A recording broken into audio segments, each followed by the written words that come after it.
Hello everyone, my name is Peter Bull from GetInTouchBooks.com. Welcome to my site again and to this video. In this video I'm going to talk to you a little bit about shock.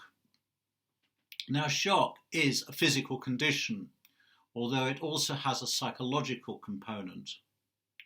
If you hear some bad news, then you can go into shock. And that shock can have various signs and symptoms. Now, a sign is what you see, and a symptom is what, say, a casualty tells you. So if you've got some idea of the history of what happened and you're doing in a first aid situation, you can actually help the casualty with their shock. Now, treating shock can help to save lives, and it's very, very important that people understand this, whether they're dealing with it from a physical or a psychological point of view. So let's think of some causes of shock. Blood loss. Blood loss can cause shock because, by definition, shock is a lack of circulating blood to the vital organs. Now, you probably know that the vital organs are things like the heart, the liver, the lungs, the brain, of course. These are all the vital organs, the things that make us function.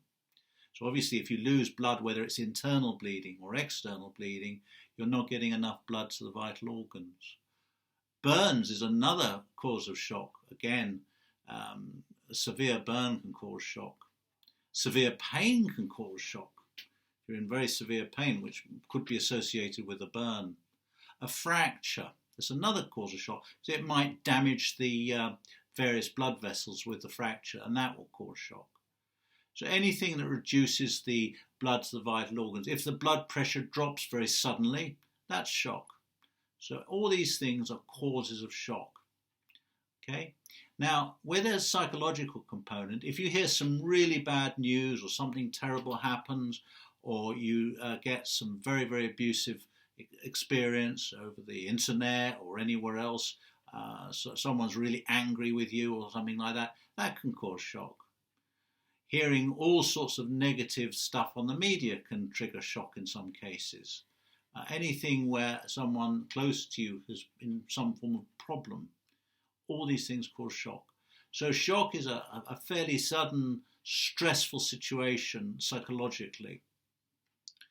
So what are the signs and symptoms of shock? Well, firstly, the blood that's pumping around the heart, the pump of the blood will be very fast. So it's a fast heart rate.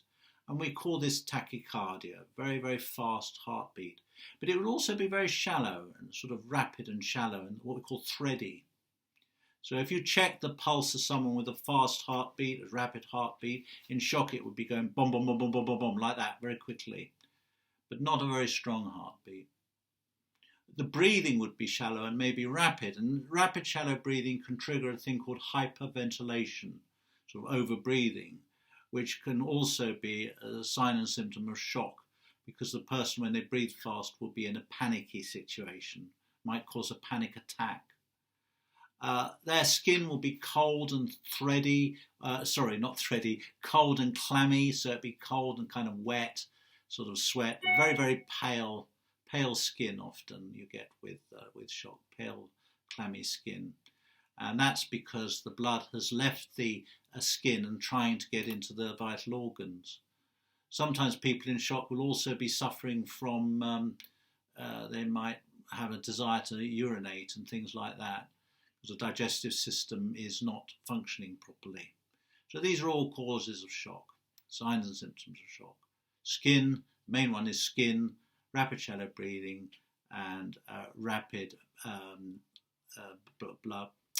heartbeat, sorry.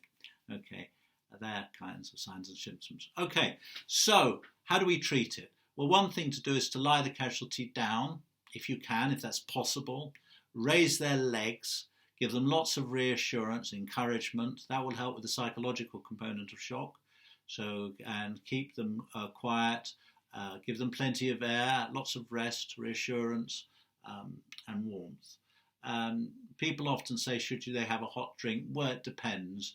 A hot, sweet drink can help, but be careful because if there's a physical cause and they might need surgery, then they don't really want to take anything by mouth prior to that. So you've got to be very careful about giving things internally like that.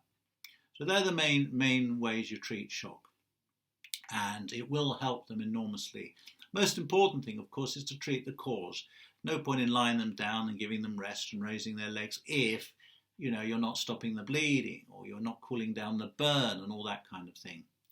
So anyway, with the psychological component, as I say, lots of reassurance, and that will help the casualty with their shock. Okay, speak to you soon. This is Peter from GetInTouchBooks.com. Thank you. Bye.